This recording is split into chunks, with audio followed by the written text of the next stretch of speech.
The United Kingdom activated the Citizen Clarity Network, linking surveillance, spending, travel and health data into one live profile for every person. Officials called it clarity, safety, efficiency. People called it the digital prison. Doors scanned faces, payments demanded ID. The system didn't ask, it declared. And at the centre of it all stood Prime Minister Keir Starmer, the figure many blamed for pushing the system forward. As activation alerts spread across the country, his silence became its own kind of signal. To protesters, it felt like he had chosen the network over the nation. And the backlash gathered speed long before he said a single word. This wasn't the beginning. It was the moment the truth became visible. And in that moment, millions moved, not in fear, but in refusal, toward the streets, toward each other, toward whatever came next. It's hugely significant, but there have been gremlins with the technology, there have been mistakes. The police are telling us the technology's dramatically improved. And it's the old argument, what have you got to fear? We are the power, we are the 99%! We will not comply, we will resist. The scary system that sees everything. To understand why streets filled so quickly, one must first understand what the Citizen Clarity Network is designed to do.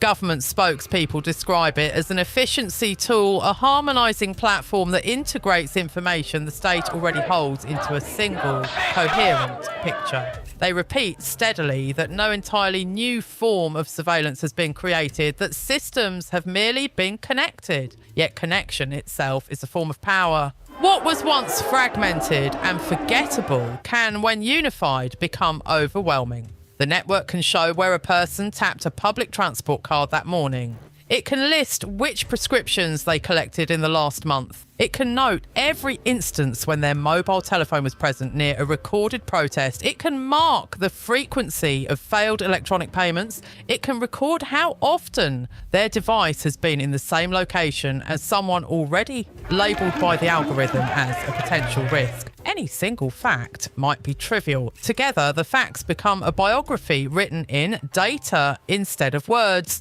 The Citizen Clarity Network assigns each individual a trust index, a single numerical score derived from thousands of behavioural signals. This score is not officially called a social credit rating, but it behaves like one.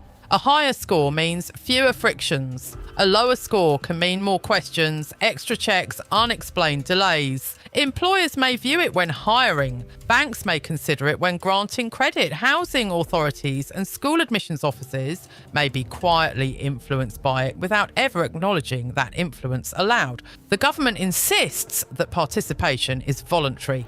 Leaked internal documentation uses a different term, baseline. Once public services, banks, employers and transport systems all rely on this baseline, declining to participate becomes less a choice and more a form of practical exile. One line in one confidential memorandum revealed to the public crystallises the danger. Non-compliant profiles may temporarily lose access to essential digital services until identity is fully verified. In a society where wages, rent, healthcare access, transportation and even social contact increasingly pass through digital systems, the word temporarily reads not as comfort but as warning. The first leak. The mass mobilisation did not begin with a formal statement. It began with a photograph of a restricted slide on a briefing screen. Someone inside the government's central district captured an image of a presentation headed Citizen Clarity Network Phase 3 Activation Approved. In the corner sat the date unmistakably today. At the bottom glowed a stylo signature that resembled that of the Prime Minister. The photograph jumped from one private group chat to another with the ruthless efficiency of alarm. Is this genuine? They have activated it already. I thought this was still under consultation. Confusion lasted only moments before being replaced by anger.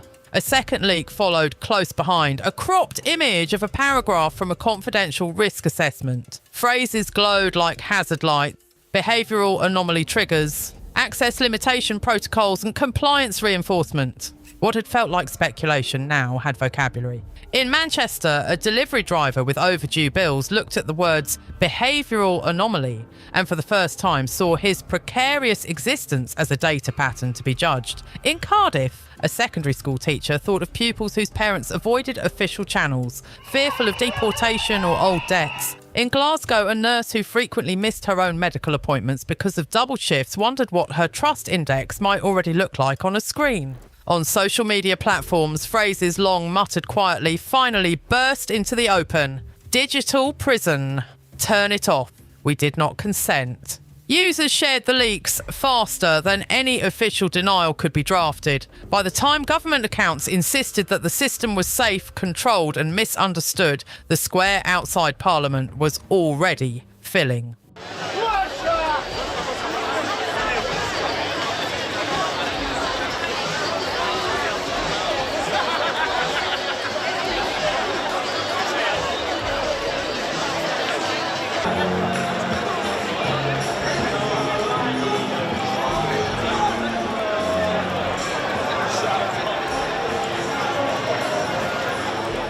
The flood doorways became crossroads. People who had never attended a protest found themselves pulling coats over their shoulders and improvising signs from cardboard boxes. The decision did not feel ideological. It felt defensive. The question was no longer whether the system might someday be abused. It was whether that abuse had quietly begun.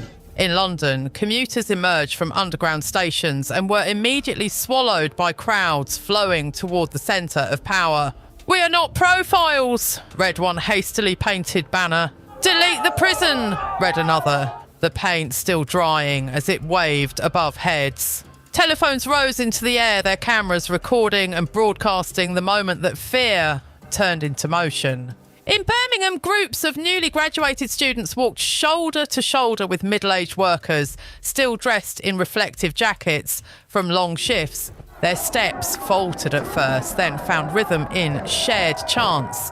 In Leeds, a woman leaving a hospital after 12 hours of work was drawn into a stream of strangers whose anger felt like a tide too strong to resist. In Belfast, the protest was suffused with memories of earlier eras when surveillance and border control had already carved communities into categories of permitted and unpermitted movement. From the air, footage captured branching arteries of movement in Manchester, Cardiff, Glasgow, Newcastle, Bristol and Sheffield. Roads filled faster than police officers could redirect them. Sirens competed with chants. Traffic lights flickered uselessly above rivers of people claiming space that usually belonged to cars. Not everyone in the streets opposed the network. Smaller groups formed near police stations and municipal buildings, holding printed signs that said security saves lives, that praised data-driven policing and crime prevention. They feared fraud, violence and disorder more than they feared a database. In countless homes, others watched without moving,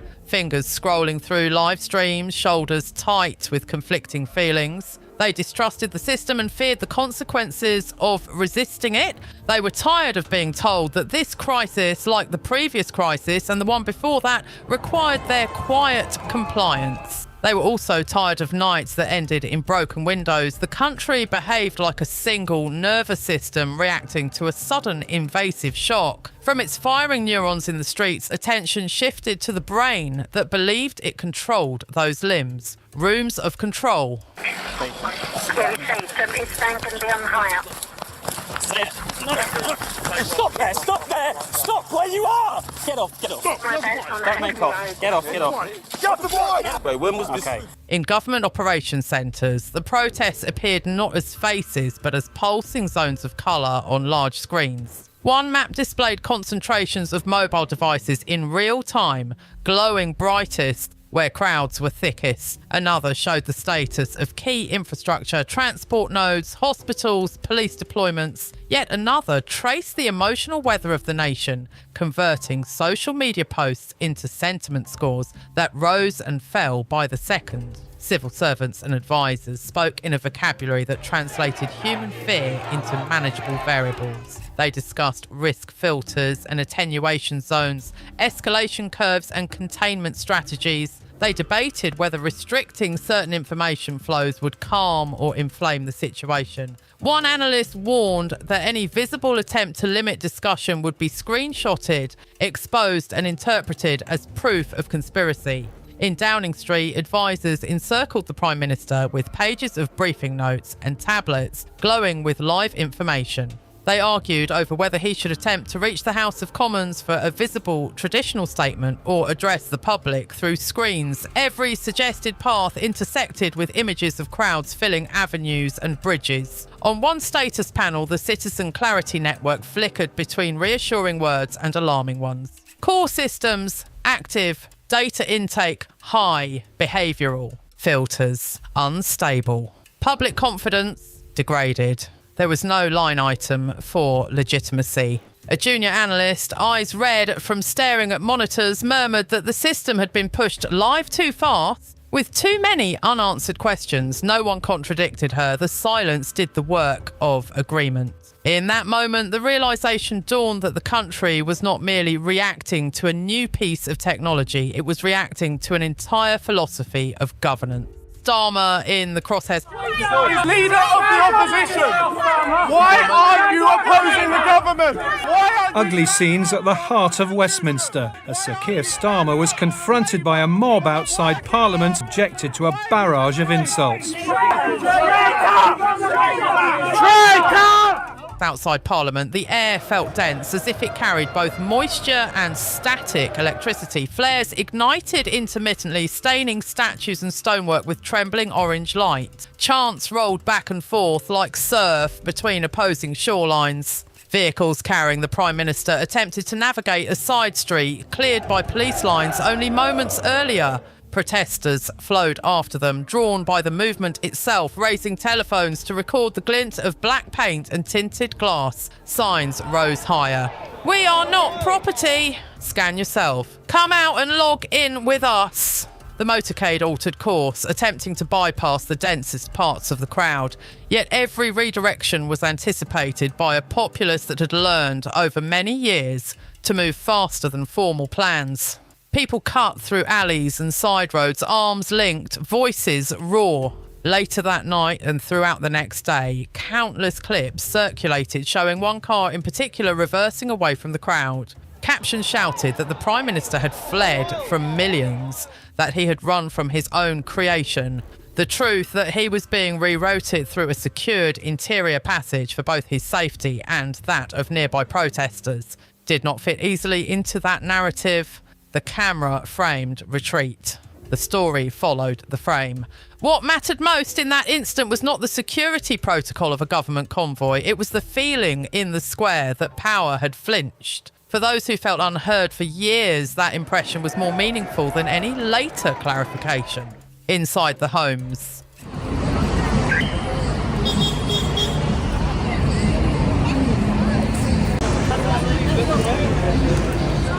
The roar of the streets had echoes behind closed doors. In a small flat above a busy takeaway restaurant in South London, a mother pressed a square of paper over her laptop camera and smoothed the edges with steady fingers. Her teenage daughter scoffed, then turned her own telephone face down.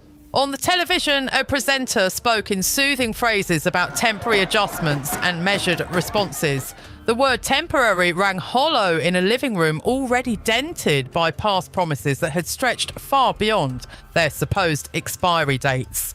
In a quiet cul-de-sac in the Midlands, an elderly woman in a heavy coat approached a bus and tapped her travel card against the reader.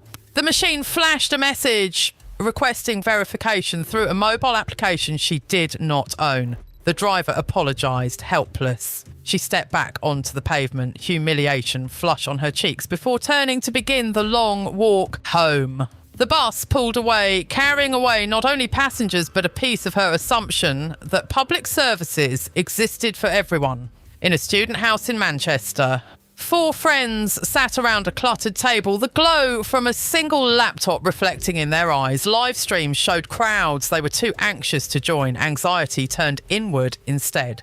One by one, they scrolled through years of online posts and erased them. Jokes that once seemed harmless now felt like evidence awaiting misinterpretation.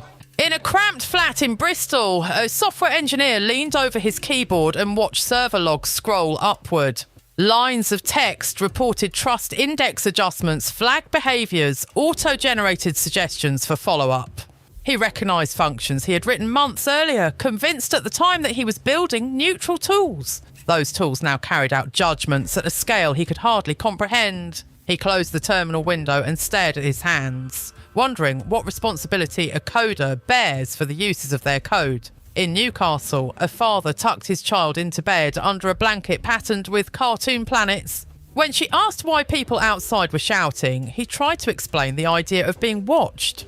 Halfway through the explanation, he realised she could not remember a time when cameras and digital signatures had not quietly recorded nearly everything she did. For her, the digital prison was not an intrusion. It was merely the latest update, the 2.7 million. As the night deepened, the protest acquired a new identity. It became a number.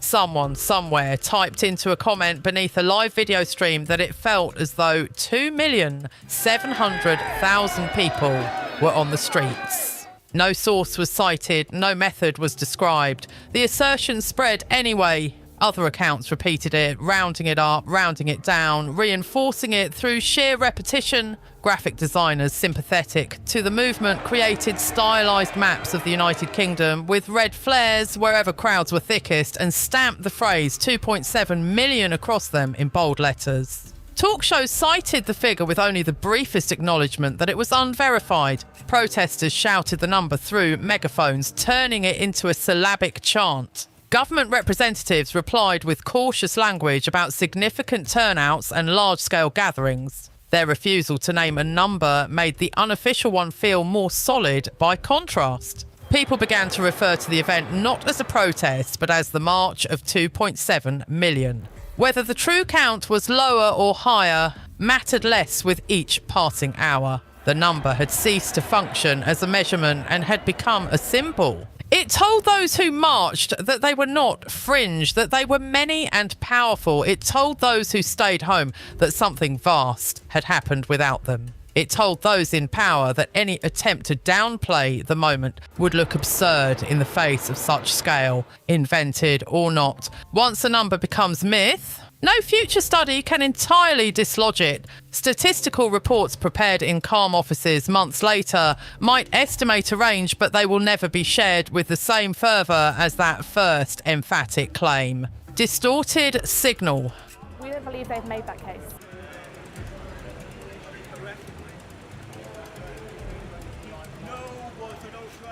Alongside the countless genuine images of crowds, another layer of media emerged, less honest and more contagious. Old footage of a far smaller demonstration from several years earlier was rebranded as scenes from that night. The buildings in the background and the fashions of the crowd did not match, but the flames and the shouts did. And that was enough for some viewers. Artificially generated videos appeared depicting the Prime Minister announcing permanent emergency measures, his voice and face recreated with unnerving fidelity. They were shared tens of thousands of times before labels appeared indicating that they were fabricated. Even after such corrections, the images persisted. In screenshots stripped of any context, one channel opposed to the protests looped brief clips of broken windows and minor scuffles beneath headlines suggesting that the entire country was on fire. Another channel, supportive of the movement, edited hours of footage into sequences that showed only peaceful marching and smiling families, omitting moments where frustration boiled over into aggression. Each side accused the other of deception while quietly crafting its own curated reality. Underneath these competing narratives, comment sections became battlegrounds. I was there. This never happened, wrote one person under a misleading clip. Do your research, another replied, linking to equally partial evidence. Long, careful explanations drawing distinctions between fact and fiction garnered few reactions. Short, furious statements travelled faster. When everyone holds a broadcast device in their hand and everyone is a potential subject of surveillance truth struggles, it is slow, hesitant, laden with qualification. Falsehood is swift, confident and beautifully edited. The truth can win, but only if it survives long enough to be heard. The moral algorithm. The digital prison did not appear overnight. It formed in layers like sediment on a riverbed. A camera was installed on a street corner after a violent incident. A database retained more information during a health crisis. An employer requested access to applicants' online histories to ensure cultural fit. A school introduced a behaviour tracking application that sent reports directly to guardians' telephones. Individually, each step was framed as reasonable. Cameras protect. Data helps doctors and planners. Employers must protect their reputations. Schools must monitor attendance and well-being. Over time, the sum of these reasonable steps produced something unreasonable. A society in which being constantly observed felt normal and questioning that observation felt radical. The Citizen Clarity Network simply traced a circle around what already existed and gave it a name. It promised fairness through data, impartiality through algorithms, safety through analysis, at a scale no human could match. Yet algorithms do not understand context. They understand correlation. They cannot see missed rent as a symptom of an exploitative job market. They cannot see a missed appointment as the choice of a parent caring for a sick child. They cannot see a crowd as a collection of individuals with different reasons for being there. A trust index that drops because an algorithm declares someone a higher risk will rarely explain itself. To challenge it, one must first know it exists, then understand how it was constructed, then persuade a system that believes itself objective to admit fallibility. Most people do not have that time, that knowledge, or that access. The protests were many things at once. A rejection of specific policies, an outcry against unaccountable power, a venting of accumulated economic and social frustration. Above all, they were a loud refusal to let unseen calculations quietly determine whose life is smoothed and whose is obstructed. Aftershock. By morning, the volume of the previous night had fallen away, leaving behind the quieter work of interpretation. Streets that had pulsed with voices and banners now hosted council employees washing away chalk slogans. Damp cardboard signs, once held high, slumped in gutters. The remnants of flares were swept into plastic bags. Public transport resumed, though many routes remained diverted. Bus shelters displayed fresh notices about earlier disruptions. People boarded trains with the alert fatigue of those who have lived through too many extraordinary events. Offices reopened, though conversations at desks felt different, heavier. Government communications accounts released statements in carefully calibrated language.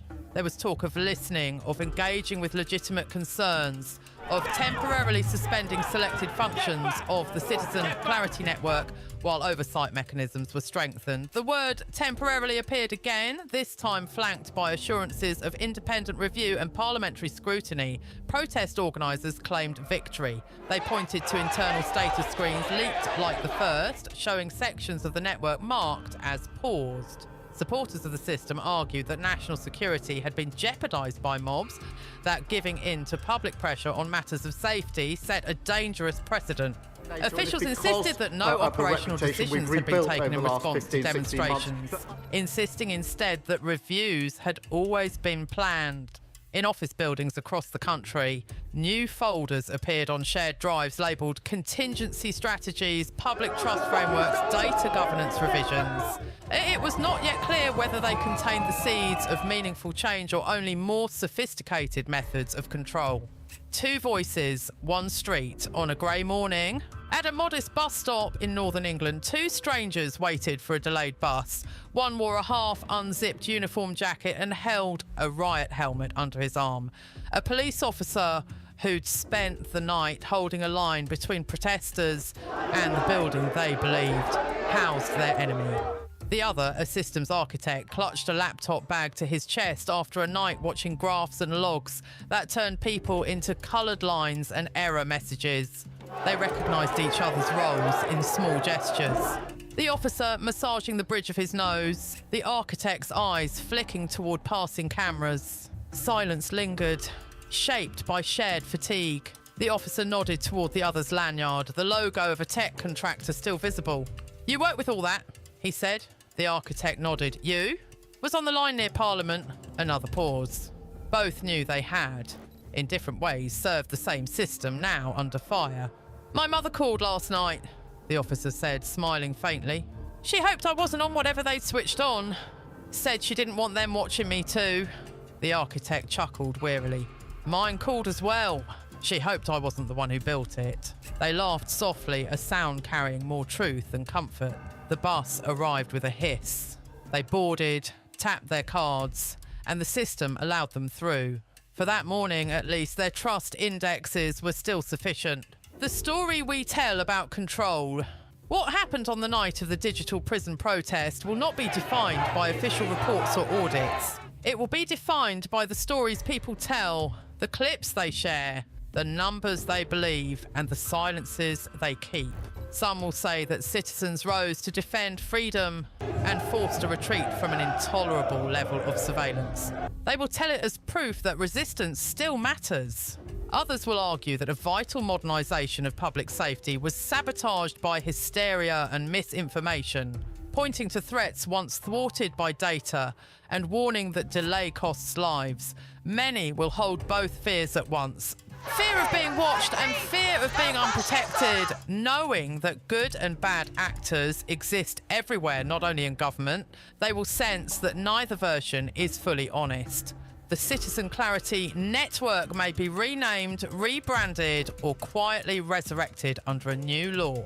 The protest may become a symbol or fade into a footnote in the long march toward more integrated systems.